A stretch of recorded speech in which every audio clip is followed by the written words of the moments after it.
Pasan 6 minutos de las 8 de la mañana, ya iniciando en Contexto Hablando un poco acerca de los desafíos en el 2015. ¿Cómo podemos esperar los guatemaltecos empezar este nuevo año? Muchos dicen que será crítico realmente, tomando en cuenta las crisis financieras, las crisis que atraviesan los hospitales y claro, el hecho de que es un año electoral. Esta mañana analizamos entonces esos desafíos que enfrentamos desde ya, encarando el 2015 con Renzo Rosal, analista político. Renzo, muy buenos días y gracias por estar con nosotros. Muy buenos días, un gusto.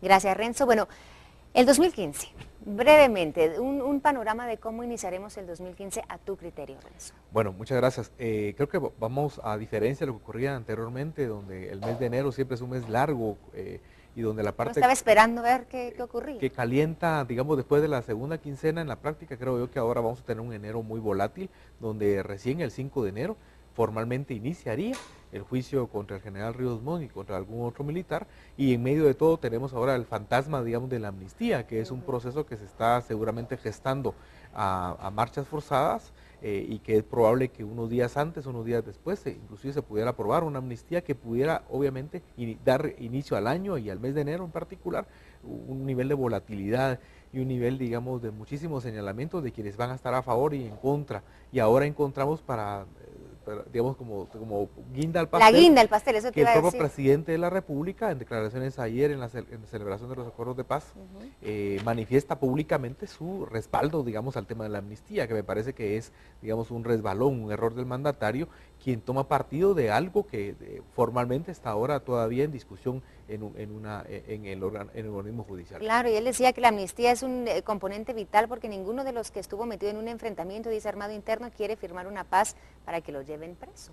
Claro, de las declaraciones que daba respecto a la amnistía. Claro, que obviamente es una declaración, digamos, muy realista desde el punto de vista de un militar, un exmilitar, pero siendo él el mandatario, el responsable de la unidad, el símbolo de la unidad nacional, me parece que son declaraciones que no corresponden, pero que ya le ponen un preámbulo, un primer capítulo a una muy posible amnistía que, insisto, pudiera dar como resultado un inicio de 2015 muy revuelto, bajo un asunto que de por sí ya la primera parte, digamos, del juicio por genocidio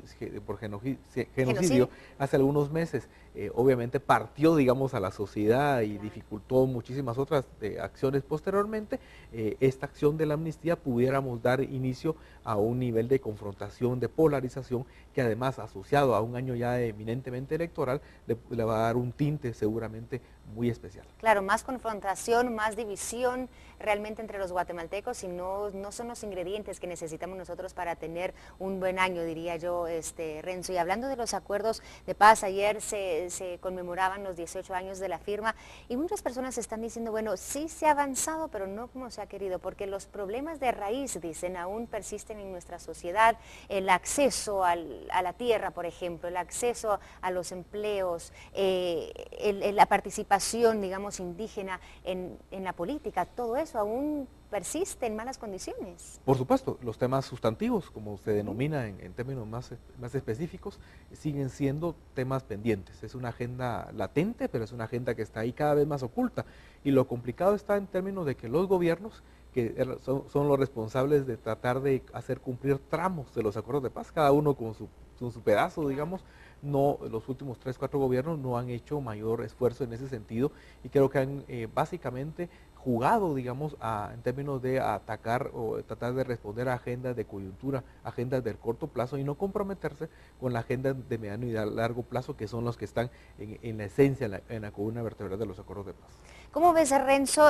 Te comentaba hace unos minutitos que tuve una discusión con alguien que está muy, bueno, cercano a ciertos grupos, a quienes formaron parte quizá de ese conflicto armado interno, parte de la guerrilla, y que están viendo lo que está ocurriendo en nuestro país, esos enfrentamientos, esa volatilidad que hemos sentido, esa inestabilidad, diciendo inclusive que en un corto plazo ven que la solución quizás es tomar armas nuevamente, porque al paso que vamos no ven otra solución.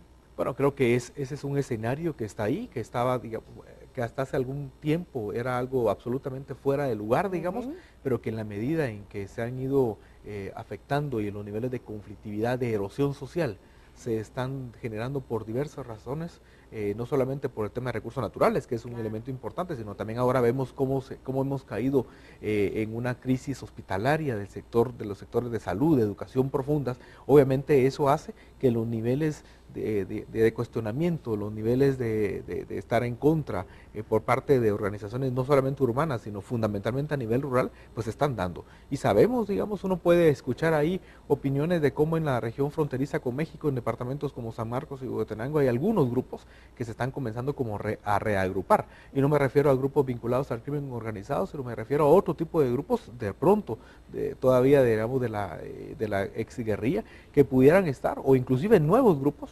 expresiones, pero creo que al final de cuentas todo esto, más allá de si hay grupos o no los hay, lo que sí es que las muestras de descontento y las muestras de organización social se están dando a más y mejor.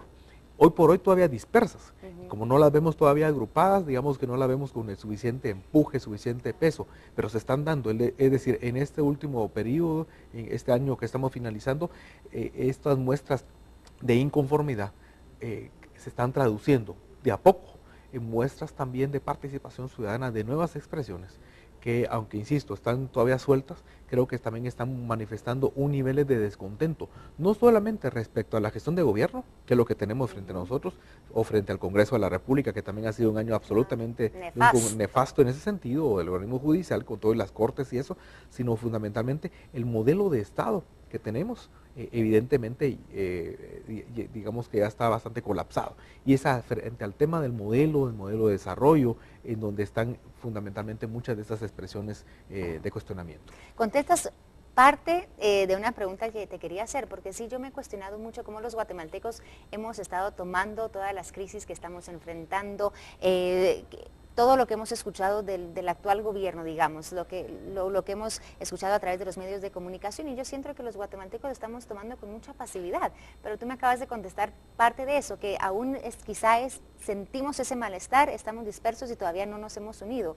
¿Cómo crees tú que está reaccionando la población ante esto? Pues creo que en general, digamos, especialmente a nivel urbano, que sí ocurre mucho de la pasividad, ocurre mucho una especie como de neutralidad, o no, de alguna forma otro tipo de adjetivos, pero en resumen lo estamos asumiendo con un nivel de anomia social, claro. Es decir, un nivel de pasividad enormemente grande y que nos hace recluirnos cada uno en nuestra propia cotidianidad, pero en lo individual, sí mucho a nivel familiar, pero a nivel, digamos, del colectivo. Me refiero a los problemas del barrio, de la colonia, de la comunidad más amplia, en ese sentido ya no los involucramos. Creo que es un efecto, obviamente, lamentable en materia de cultura política, cómo se profundiza en lugar de que todas estas montón de resquemores, de molestias, nos puedan convertir en elementos activos y que podamos expresar esto ciudadanamente, lo estamos asumiendo, digamos, de una forma de contraernos. Me parece que nos estamos como anestesiando. Absolutamente. Para no sentir o quizá ignorar lo que está pasando. Absolutamente. Y eso, en un año electoral, como es ya a la vuelta de la esquina, el 2015,